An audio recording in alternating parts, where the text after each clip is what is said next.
Good afternoon, class. I hope everyone is doing fine and safe at home during this particular lockdown period because of the COVID-19. To make good use of this lockdown period, it is really good that the university authority, in collaboration with Zonet, local cable TV network, has come up with an arrangement for TV lecture series. I know this is not the same class as we usually have in the department, because in our usual class we used to have lectures, interaction, question and answer sessions. So in this lecture particular, it will be a one-way lecture. So you may not have chance to ask questions, or I may not give you the right answer to whatever your questions you have in your mind. But then I still have strong hope that this will be useful and it will help us understand more of the content of whatever materials I have supplied you all through online. So our lecture today will be based on the course Communication and Extension Strategies. In that course, we have a unit called Extension Teaching. So my lecture today will be cornered around this extension teaching. Then in the course of lecture, I'll be covering learning process, extension learning process. Then the next one which I'll be covering is extension teaching methods. Then lastly, I'll be touching a little bit on the steps in extension teaching. So to start with, I will begin with the extension learning process. By the way, what do we mean by learning? I think we all know what is learning, but then to get a better, clearer meaning,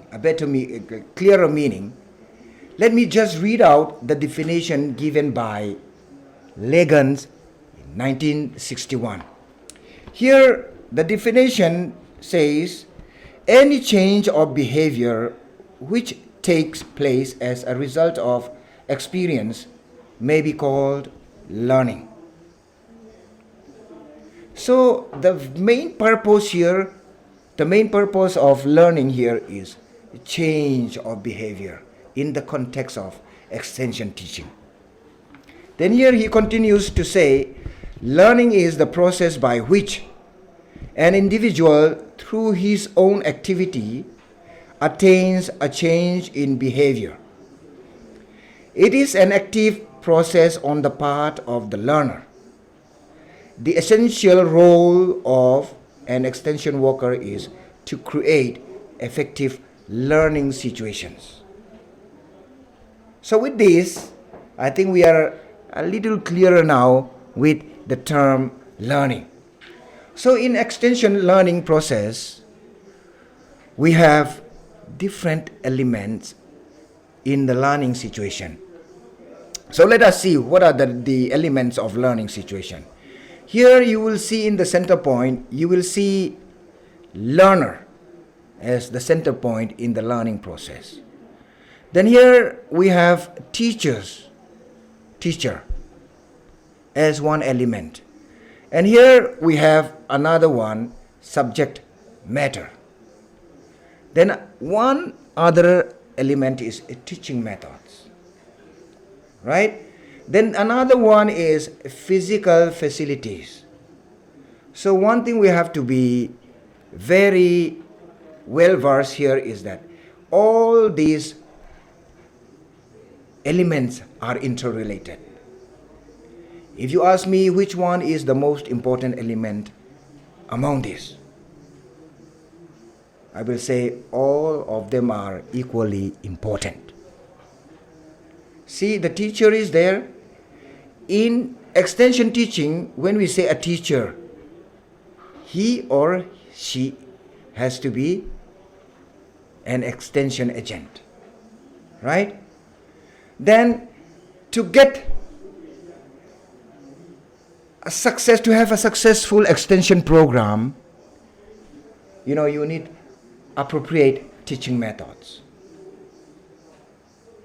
Then supported by physical facilities. So we can see here in these elements of learning situation, all these elements, teachers, teaching methods, subject matters, and physical facilities, all are important and interrelated. Okay, so now let us go to the topic on extension teaching methods. We know we have three main groups or three main methods of extension teaching. The first one is individual contact methods. These individual contact methods, as the term says, is an individual method that extension agent communicates with the people individually. You could see there in the underlined word, individually. So here the teaching method is on individual basis. Then here the second point down there, you can read, this method is followed when the number of people to be contacted are few, right? Are conveniently located close to the communicator, and sufficient time is available for communication.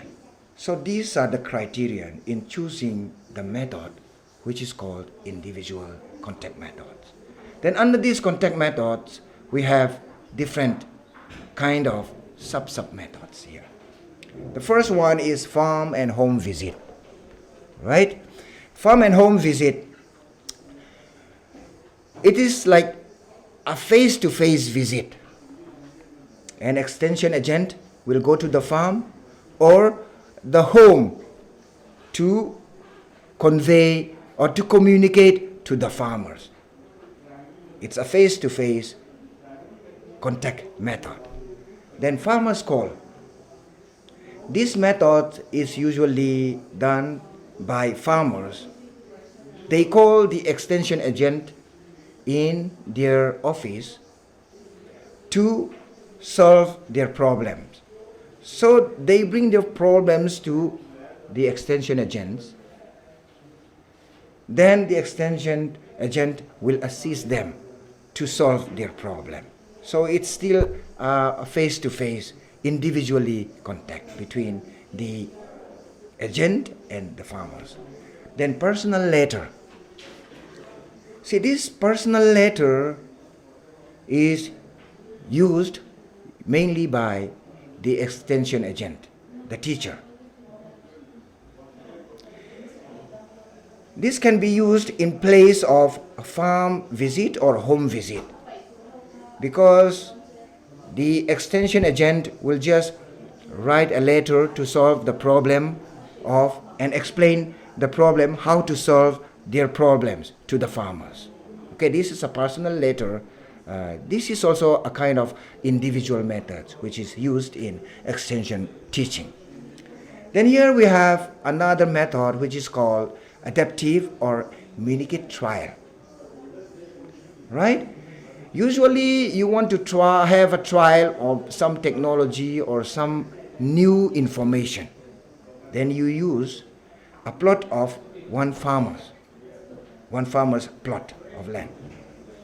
Then there you try it out. It's a kind of trial. This is a very effective way of individual methods of extension teaching. All right, here we have a farm clinic.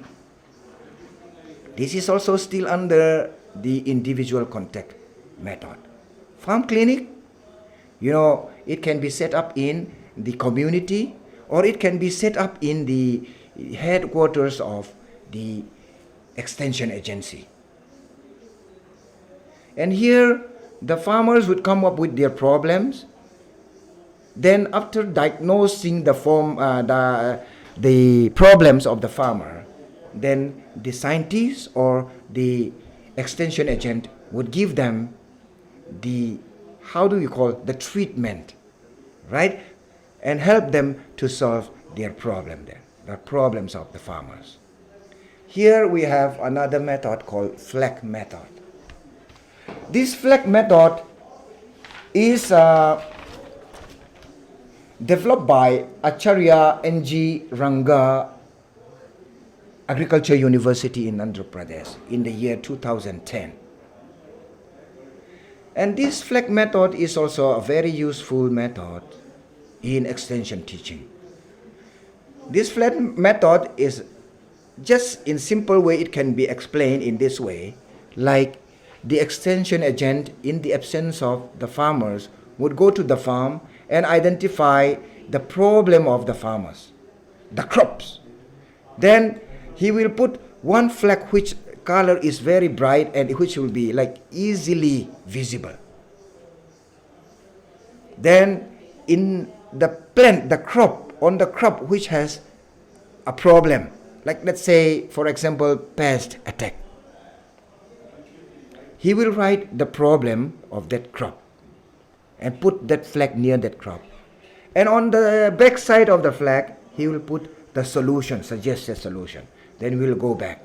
So when the farmer visits his farm, he will see one flag is there. Oh, there might be a problem with that plant. So there he will come and he will check what will be the remedial, the solution, the suggested solution behind the thing. So it is one very effective method of extension teaching. Another one here is group methods. So we have covered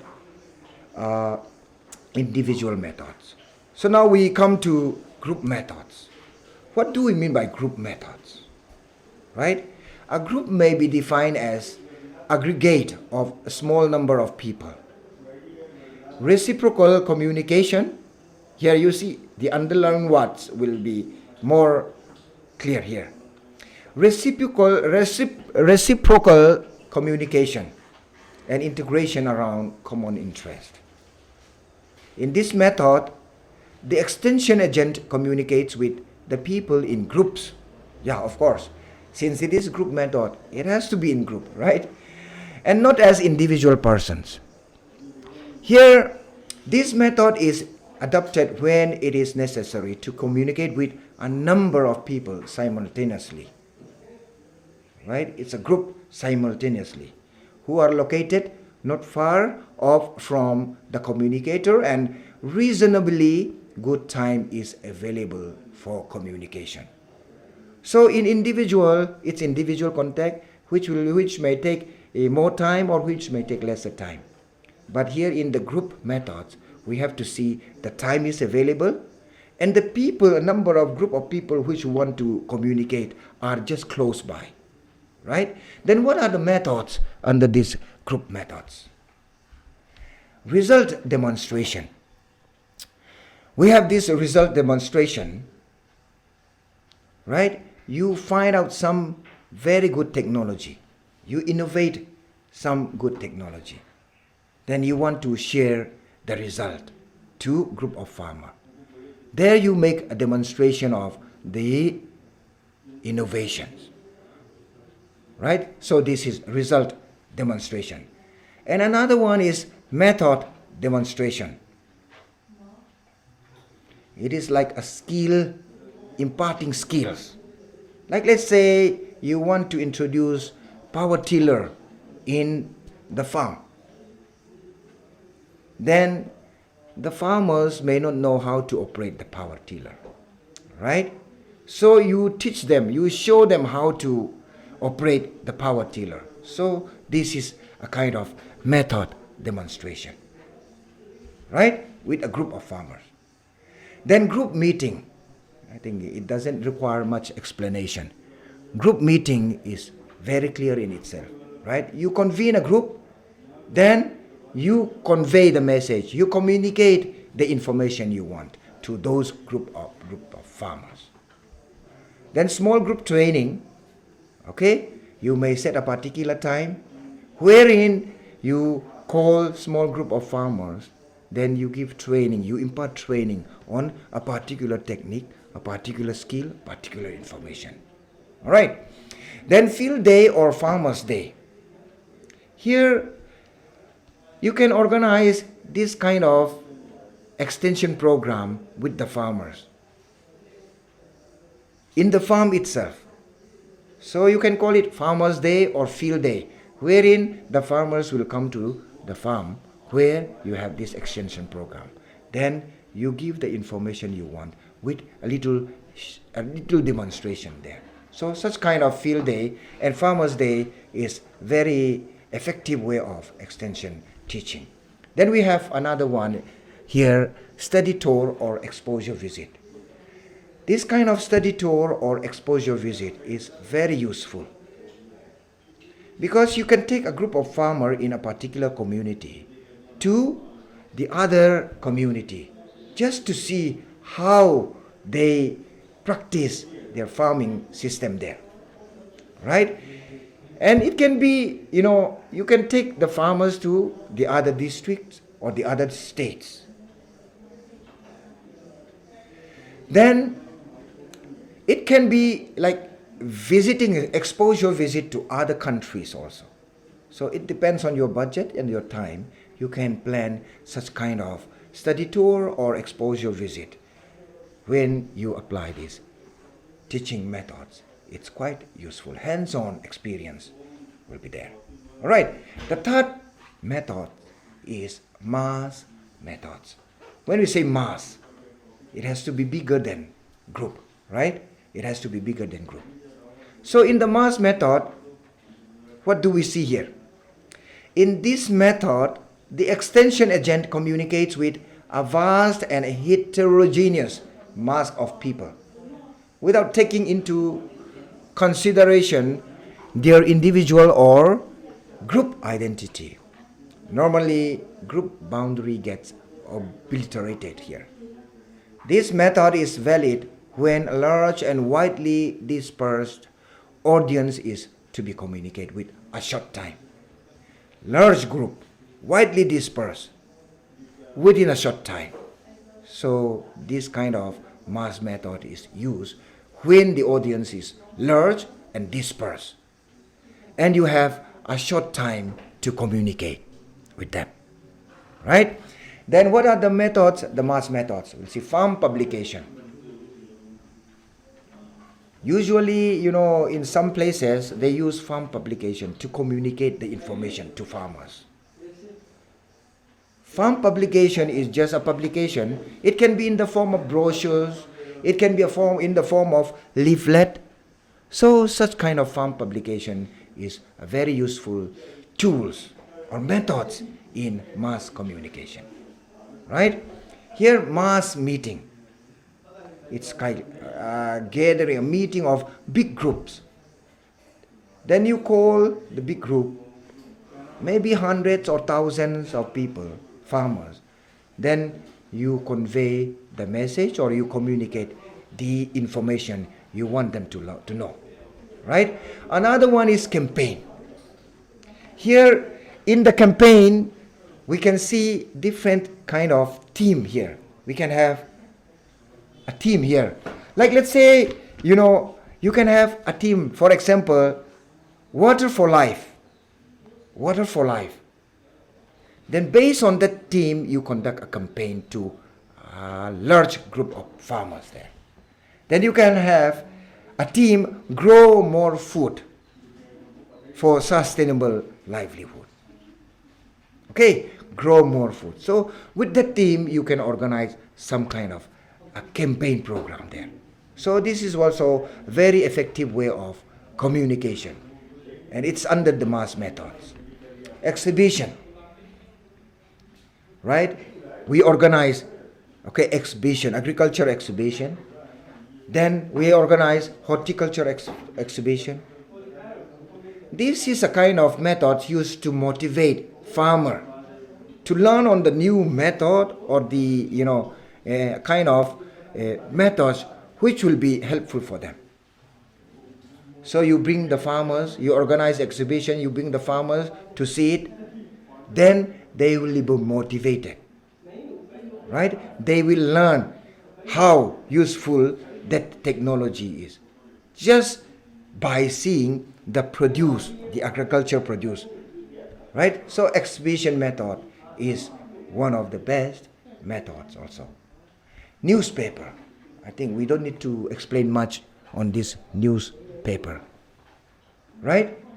You write and send the message through newspaper to the farmers, your target group, right? Then radio. For the mass method, this is also commonly used methods, radio.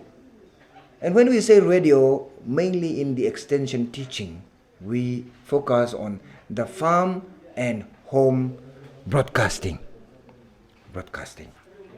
Okay, so this farm and home broadcasting is also a very useful way of extension teaching.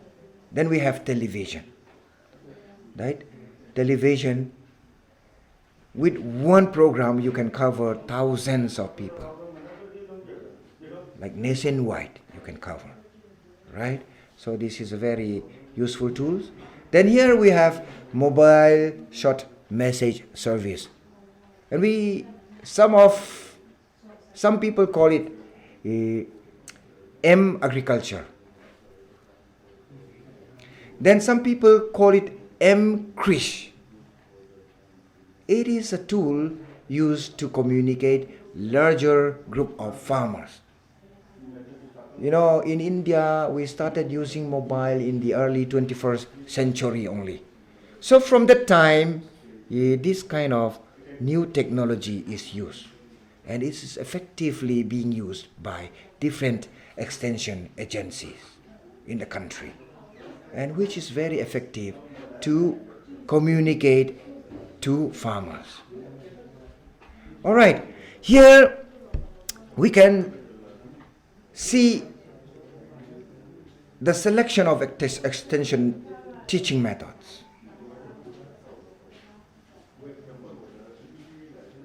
We have covered the different methods, right? Individual contact methods, then group methods, then we have mass methods. So which method is the best? Is a question one can ask. But then to answer that question, it's very difficult. Here, let me read out here. You can see in the PowerPoint presentation here. No single rule of thumb can be given for the selection and use of various extension methods for ensuring success in all situations. So here it's very clear, no single rule of thumb can be used to select teaching methods. Here, in order to get most effective results, the extension professionals should select the appropriate method. You try to remember this, appropriate method. One single method or a suitable combination of methods. So it can be one single appropriate method, or it can be a combination of different methods. And moreover, the most important thing is, if you use different methods, it has to be in a proper sequence. That is very important. It has to be for proper sequence. Then for doing this, a number of factors can be considered as follows. To choose, to select the extension teaching method, it has to be based on your audience, right? Your target audience, the learner.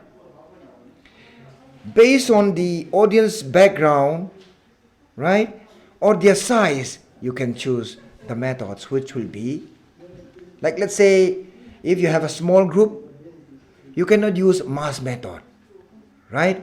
Or your audience don't have radio, then you cannot use radio, like that. And if they are illiterate, you cannot use farm literature, farm publication, or newspapers, that kind of thing. So you have to give consideration of your audience in teaching, choosing your teaching methods. All right. The second one is teaching objective. Right? Your teaching objective is important to determine the selection of your extension teaching methods. Because here, the teaching objective, if it is like just to convey the information, then you can use, SMART method, TV, radio, right? But if you need to have some demonstration, then there itself you can choose the demonstration methods. Okay. Then another one is subject matter. Subject matter is very important in determining extension teaching method. For a simple problem, you can use like newspaper, radio. But if the subject matter is a little bit complicated and you need to show them like practical, hands-on, practical there, you can use demonstration methods there. All right. Then here, stage of development of extension organization. You may be wondering why this should give us much weightage in selection of extension teaching method. Because it is important, because suppose you set up an extension agency organization, then at initial stage, people may not know your credibility, right? In that kind of situation, you have to really demonstrate and gain the confidence of the farmers. So, in the initial stage, let's say you do demonstration or result demonstration or, method demonstrations there. Then if farmers come to know that you have a reputation, they have trust on you, they have confidence on you, then in the later part, in the future, you may not need to demonstrate all the time, because they know, this extension agency, the scientists there, the agents are really good, and we have confidence in that. So they will just take up whatever you tell them easily. So this stage of development of extension organization also is very important consideration in selecting the extension teaching methods. Then here, availability of communication media, for sure, right? Like, let's say a group of farmers, they don't have TV at home. And if you use this mass media through TV, television, then what is the use for them? So likewise, the availability of communication media is very important in selecting extension teaching methods. Relative cost of the methods. Yeah, based on your budget, you have to plan your method, right? So if your budget is less, you have to choose the method which is less cost, right? Then here, the last thing in this selection of extension teaching method, extension professionals' familiarity of extension methods. Of course, the familiarity, the expertise of the extension professionals is very important in determining the extension teaching methods here, right? The professional, he wants something which he is not very familiar with. Then that will be, that will give him a very negative impact on the side of the farmers. So it is very important to see the professional's familiarity here in choosing extension method. All right, now we come to the last portion of the lecture today, which is steps in extension teaching. Right? Steps in extension teaching. Let's see What do we mean by extension teaching methods? Then here you can see teaching in the context of extension and development can be thought of as providing purposeful direction through learning process. Here the main purpose here is providing purposeful direction through the learning process. Teaching per se is not giving knowledge or skills to people or communities. It's in terms of extension education, extension teaching. Teaching per se is not giving knowledge or skills to people or communities. Instead, teaching is the process of providing opportunities to people or communities to produce relatively permanent change. In the beginning, I read the definition of learning, behavioral change, right? So when we talk of extension teaching, the main purpose is to get permanent change in the behavior of farmers, right? Through their engagement in learning experience that are provided by teachers. So in extension teaching, as we said earlier, teacher is the extension agent, and the student is the learner, who can be farmer also, right? So now let us go to the steps in extension teaching. Wilson and Gallup 1955 has given a very good presentation here, very good information here on the steps of extension teaching.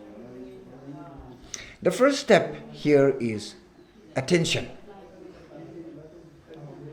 So in any extension teaching, the first and foremost thing you have to do is draw the attention of the farmers, the target group. If they don't have the attention, then you cannot really go to the next step, because drawing attention is very important. Then when you get the attention of the farmers, they develop the interest. Okay, suppose you are trying to give new idea. You are able to create, to draw the attention of the farmers. Then the next step is, when they have that attention, when you gain that attention, then you try to motivate the farmers to develop interest on the new idea you are trying to impart. Then after getting the interest of the farmer, you go to the next step, desire. Interest is a little bit shallow. From the interest, if you have a desire to achieve something, okay, if you want to have that thing, so now you develop a desire, right? So you can see from attention, you go to the interest, then you go to the desire part. Then from that desire, you go to the next step higher, conviction. You may desire to get something, but you may not have the conviction to really go for it. Here, the next step, the next higher step is conviction. Here you really have to get what you want, by hook or by crook, by any means. So you have the conviction. So you will be even willing to sacrifice even at this stage when you have the conviction. You are given a new idea, the new technology, the new innovation. Then you develop an interest. Okay? Then you have the desire to do on your own. Then now you have the conviction. Okay, whether I have money or not, I will go for it. I will try my best. I will spend all my time, my energy, all my ideas in getting this. So that is the conviction there. Then here, The conviction is followed by action. Without action, conviction is nothing. Right? So action brings you to the real world in extension teaching.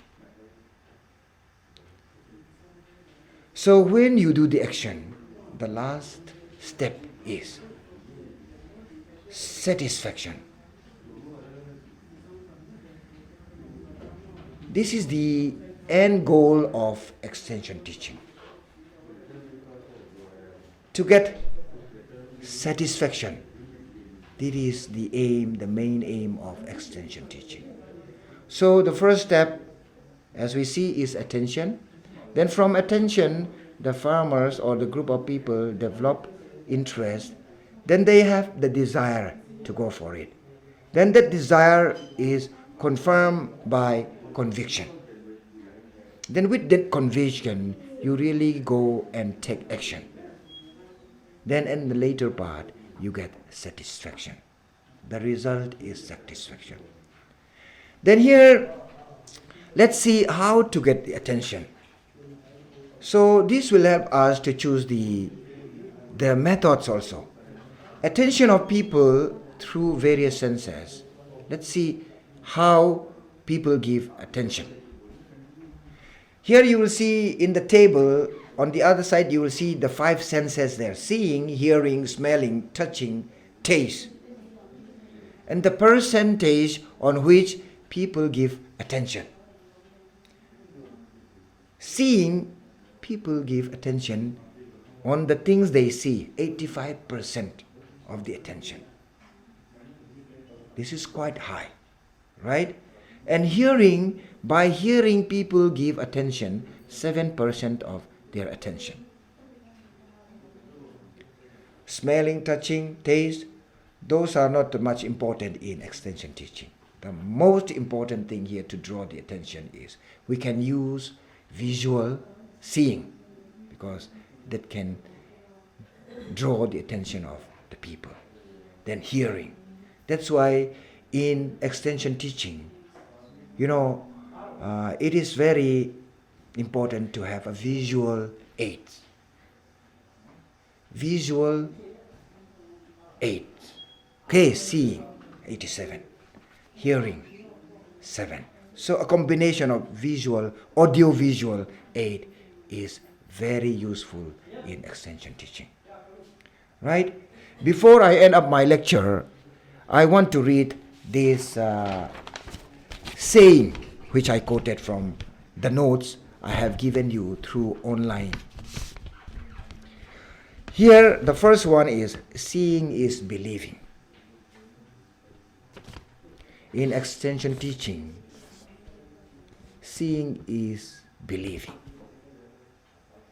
If your target group, the learner, sees, then he will believe the whole thing. So, seeing is believing. Let us try to remember this saying.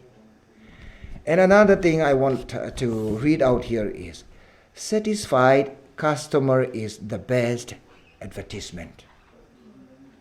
Satisfied customer is the best advertisement.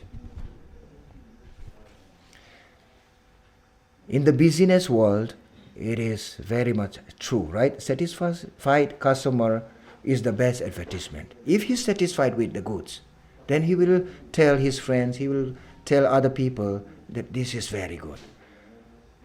Likewise, in the field of extension teaching, satisfied farmers are the best advertisement, the best extension agents.